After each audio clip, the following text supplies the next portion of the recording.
Says the halacha like this. Actually, it's a fascinating idea that the lighting of Chanukah candles is so important that the sages teach us already that a poor person should take charity in order to fulfill the mitzvah. Which means that, under normal circumstances, taking charity, many people prefer not to take charity. They would like to make do with a lot less and be able to not have to rely on other people. And yet, when it comes to Chanukah, we're taught that a person should take charity because it's so important. The mitzvah is so important. And interestingly enough, it says that somebody who fulfills the mitzvah of Chanukah, of lighting Chanukah lights, will have children who are Talmidei Chachamim, who are Talmud scholars. Right, so that sounds like a pretty good reason, even if it's not going to help for us, at least that our children should have the benefit of being able to become Talmidei Chachamim, to become Talmud scholars. What's the connection? The connection is really very simple. It's like we spoke about the other day. The idea of light, the idea of bringing light into the world, and Chanukah being the festival of lights. And the idea that when we come and we light the olive oil, and the olive oil is analogous to the Torah itself, that we're utilizing all of those various symbols in order to bring some kind of a blessing on our children, that in Mitzvah Hashem they should become Talmidei Chachamim in Mitzvah Hashem. Who gets to light candles? So first of all, we're going to deal right now, we're going to deal with the Ashkenazi custom. In a minute, we'll look at the Sephardi custom afterwards. But the Ashkenazi custom is that anybody over the age of Bar Mitzvah is obligated in lighting Chanukah candles. Amongst the Sephardim, the custom is that normally one person, the father, lights the candles for the whole family inside of the home, and there's no need for anybody else to light. But by the Ashkenazim, the custom is not like that. But the Ashkenazim, like I said, every single person over the age of Bar Mitzvah should light Chanukah candles. How do we do it? So there is a very famous machlokes, a very famous disagreement between Hillel and Shammai about lighting Chanukah candles. The way that we are all familiar with is that we light one candle on the first day, and then 2 candles on the second day, and 3 on the third, and on the 8th day you light 8 candles, and that way we fulfill the obligation. However, Shammai was of the opinion that we should light 8 candles on the first day, 7 candles on the second day, 6 on the 5th day, until on the 8th day you're only lighting 1 candle. What's the fundamental difference between them? Right? What are they disagreeing over? Right? They're not disagreeing over the amount of candles that need to be lit. Whether you start with 8 or you start with 1, you're using exactly the same amount of candles. So you're saying it's supposed to stay lit up for those multiple days, the candle? Say again? Are you saying that the candle's supposed to, if there's 6 candles, it's supposed to stay lit up for those 6 days, so you don't have to keep lighting them? No. You light them at the night, and then they'll burn down, and then the next day, right? So, for example, the way that we do it, you light the first candle on the first night, then it burns down, and then on the second night you light 2 candles. They burn down, and then on the third night you light 3 candles until you get to the 8th night when you're lighting 8 candles. The Shammai is just saying the opposite. Shammai is saying start with 8, let them all burn down, and then on the second night you'll light 7, and on the third night you'll light 6, until slowly but surely you get to the 7th night you'll light 2, and the 8th night you'll light 1. A fascinating explanation. Which is the most exciting night of Chanukah? Ask anybody else, and they'll tell you that the first day of Chanukah is the most exciting day. Why is that? Because you haven't done it for a whole year, right? There's a lot of anticipation, and the kids, of course, go nuts about Chanukah because it really is a time that's presents and like a lot of family time. Nice food and singing songs and playing dreidel, and it's really a wonderful family time. It really is, and the kids, you get really excited. First day is something really exciting. Next day is very exciting. Third day is exciting. 4th day is okay. 5th day, and by the 8th day, it's like my gosh, how many more latkes do we have to eat over here, right? How many? Are you sure that we have to eat a donut for every candle that we light? It seems rather excessive. The emphasis is like this: that's human nature. Human nature is such that what's new is exciting, and after you begin to get a little bit used to it, so it becomes less exciting. That's the way we're built. That's the way we're wired, right? And it makes perfect sense. It really does. However, inside of our religious lives, inside of our spiritual lives, it shouldn't be like that at all. Which means that the last day of something is a culmination of everything that's happened over the last few days. So, for example, the 8th day of Chanukah really is supposed to be the most exciting day of Chanukah, the most significant day of Chanukah, because the 8th day of Chanukah represents a time where this miracle came to a climax, right? With eight days worth of oil being burnt, it was something completely extraordinary, and every day was an extra part of that, an extra part of miracle. Now, day 1 is miracle, day 2 is miracle plus, day 3 is miracle plus plus. The 8th day it's a culmination of everything in Hanukkah, right? It should really be the most exciting day. Spiritually, that's what we have to work upon. We really do. Here, if I asked you the same question about Pesach, right? What's the most exciting night of Pesach? The most exciting day of Pesach? Of course it's the first day, right? Leil HaSeder, eating matzah for the first time. It's 4 cups of wine, right? It's horseradish, right? It's fantastic, right? Charosa, with only people that eat food that's supposed to look like and taste like cement. I mean, for goodness sakes, matzah as well is the only food I know of that the box it comes in tastes better than the contents.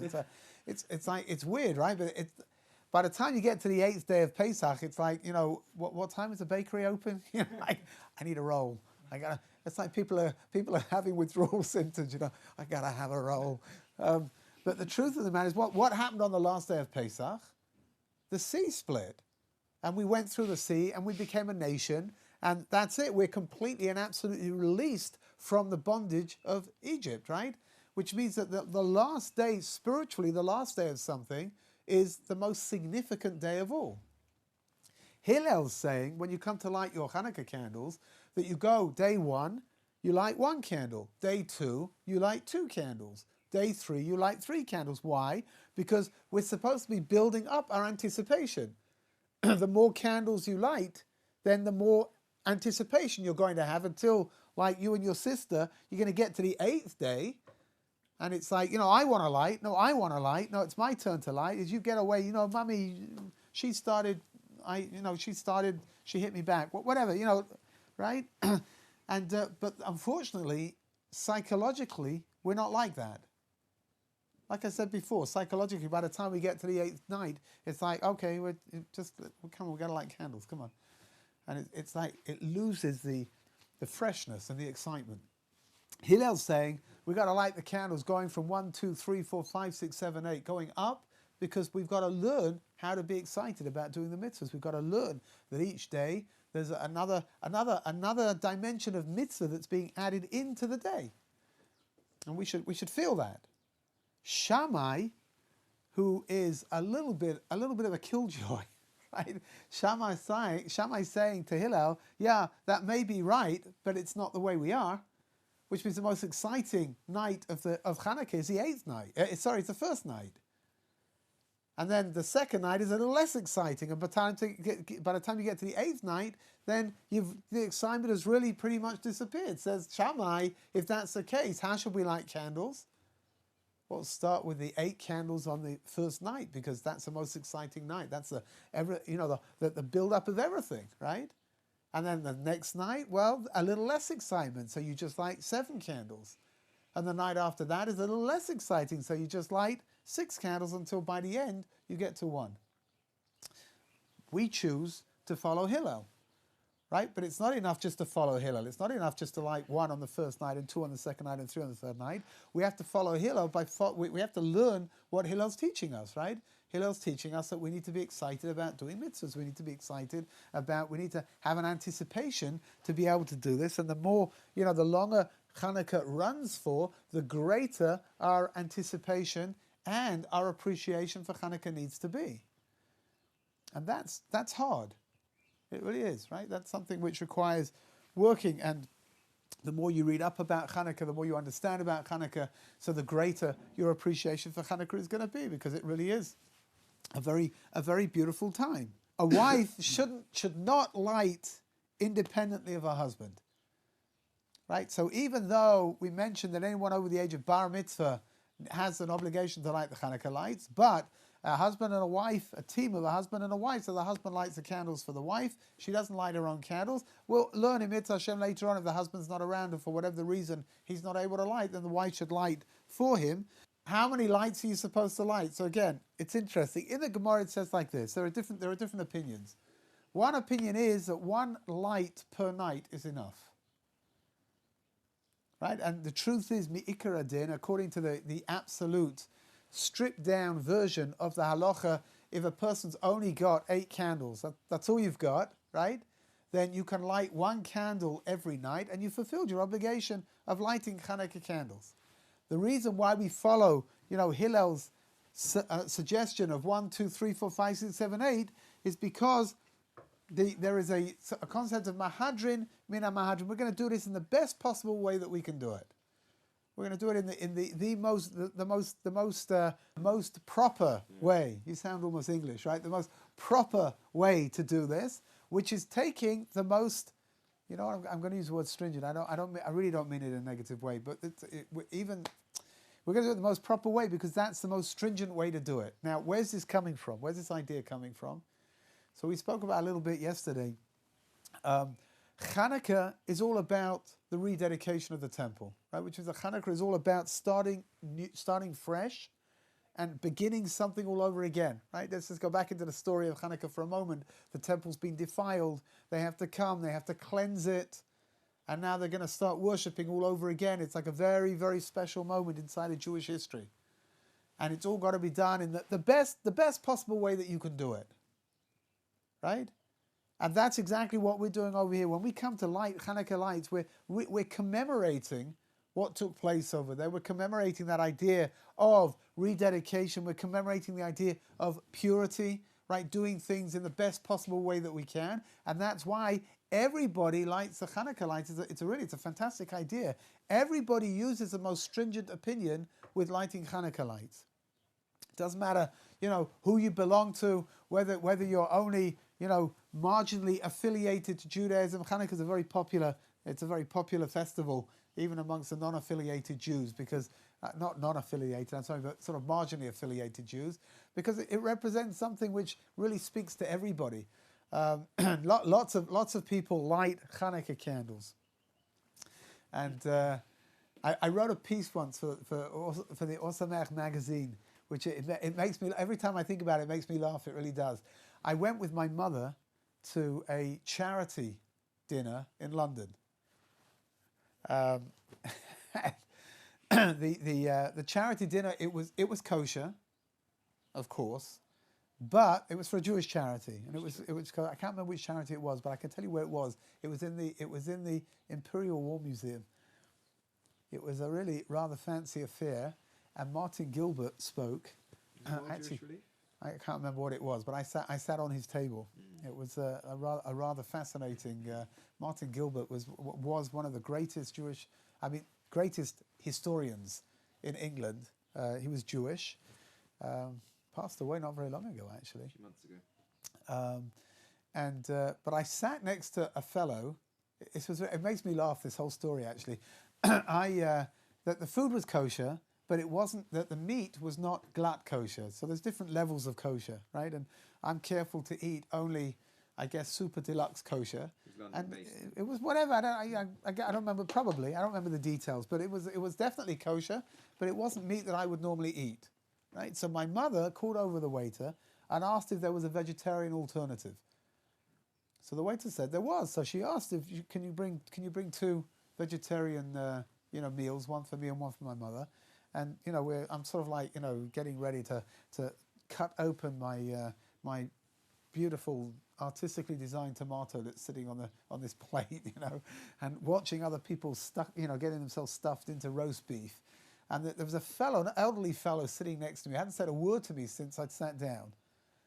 He looks at my plate, and then he looks at me, and he said, he was very English. He says, "Are you vegetarian?" Now, I travelled from Israel that day. I just arrived, and I was a little. I really wasn't thinking straight. I probably should have just said, "Well, kind of," but I didn't. I said, "No, not really." So he says to me, why on earth, if you're not a vegetarian, why on earth would you choose to eat that?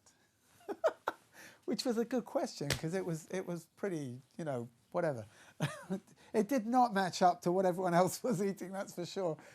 So I started to explain to him that everything's kosher, but I eat meat that's on a higher level of kosher. And this fellow went nuts.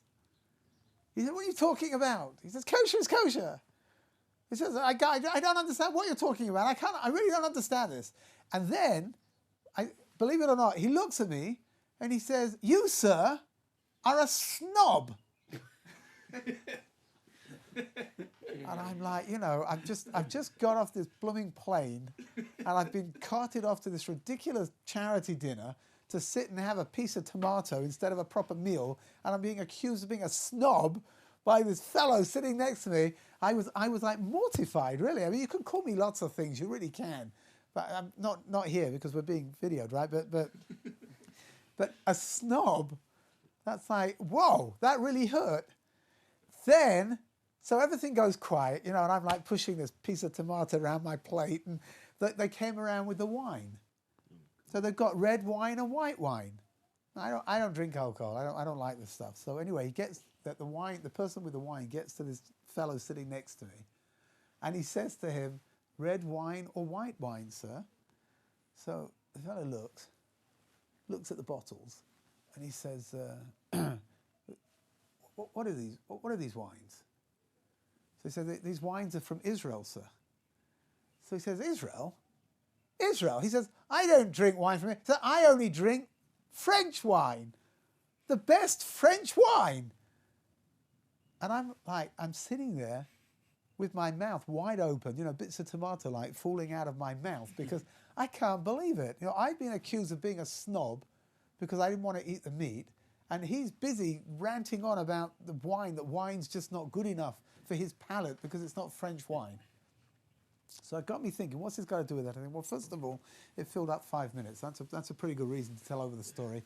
And if needs be, I can tell it over again if you want, right? But it really got me thinking.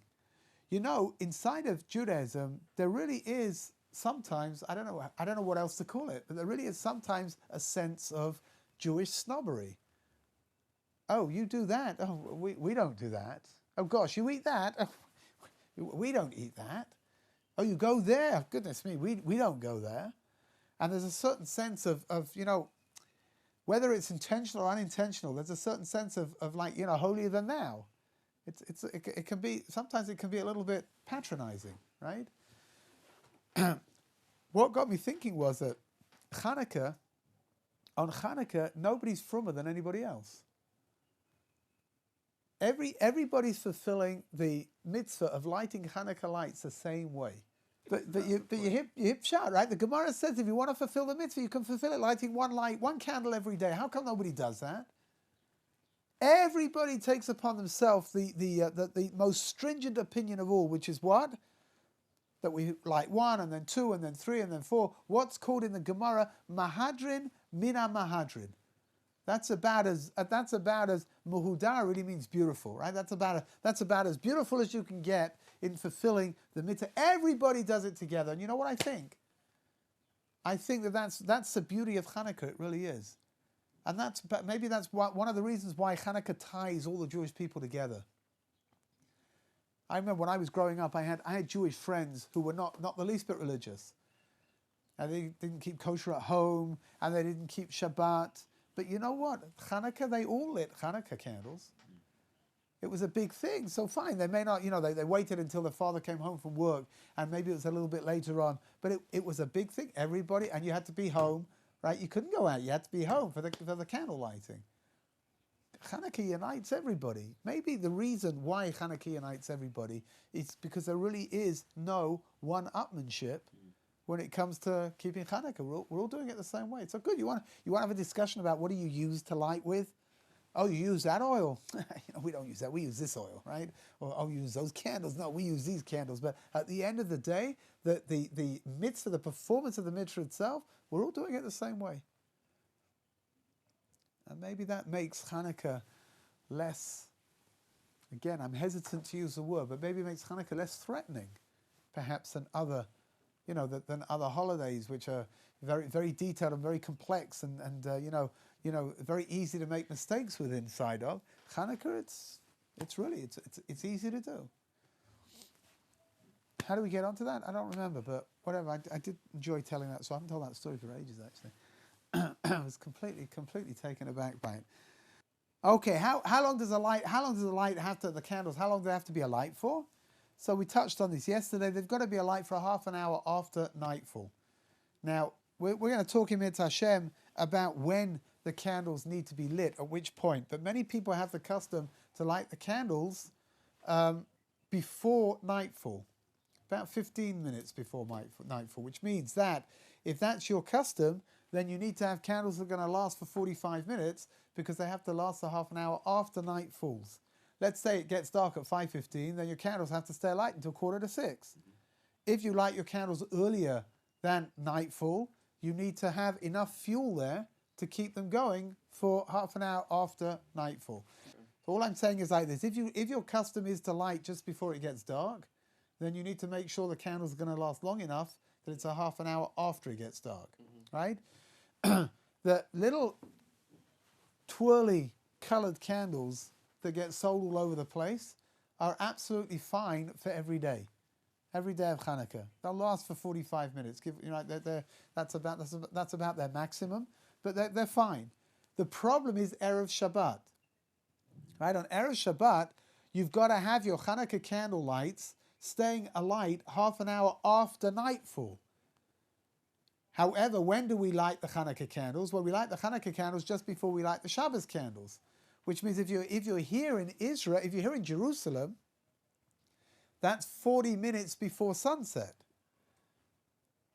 So let's make a calculation over here, right? You've got 40 minutes before sunset, plus 20 minutes until the stars come out. So that's an hour. And then they've got to last another half an hour after that, which means that you need candles that are going to last an hour and a half from the time that you've lit them on Erev Shabbat until half an hour after dark. That means that little box of candles, the multicolored, twisty candles that everybody seems to have grown up on, so they're great for every day except for Erev Shabbat. On Erev Shabbat, they're a problem. The best thing to do for Shabbos, with regards to Shabbos, with regards to Chanukah, is to use candles. You could use Shabbos candles. They for sure are going to last long enough, right? Or if you're going to, we'll talk about that as well, if you're going to use oil, then to make sure you've got enough fuel inside of your oil, right? There's enough, I'll try that again. You've got enough oil inside of your cup, right? In order to make sure that it's going to last long enough into the night that you can fulfill the mitzvah. If you don't fulfill it, it's a problem, right? If it's not a light for the half an hour after nightfall, then it's a question of whether you have fulfilled your obligation or you haven't fulfilled your obligation. So what you need to do for Erev Shabbos is that you need to come up with you've got to be a little bit innovative over here. My son says that in yeshiva, lots of people use shot glasses. Right? I don't have to tell you what shot glasses are, right? You probably know better than I do. People use shot glasses and they'll fill them up with water and oil, and they'll use oil on Erev Shabbat to make sure that it lasts longer. The other alternative is to take Shabbos candles that come in little glass holders and to line them up and to light those instead of the regular, not to use the menorah at all. Another alternative is that you can become a partner together with somebody else.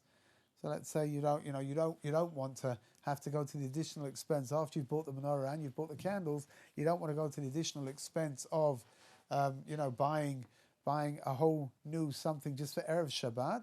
So you can go partners with somebody who's got a menorah that takes bigger candles or takes oil or whatever it is. It's very simple. All you have to do is give him more than what's called a pruta to become a partner with his candle lighting. So that's give him half a shekel is for sure plenty. And that way you become a partner, and that way he can recite the brachas, you can answer Amen, and you fulfilled your obligation even though you didn't actually light the candles yourself. Another alternative, which is something I used to do with my kids when they were younger, once they get to a certain age, my kids start using oil anyway. But when they were younger, there are candles made out of beeswax that are very long. like this long, and they're relatively thin, and they fitted into the regular, into the regular menorah holder. You buy them one, but you buy however many you need just for Erev Shabbat. The only slight problem with those candles is that when it gets very hot, if there's a lot of people lighting around, is that they start to sort of bend over, because they're just made out of wax, so they're not fixed into position.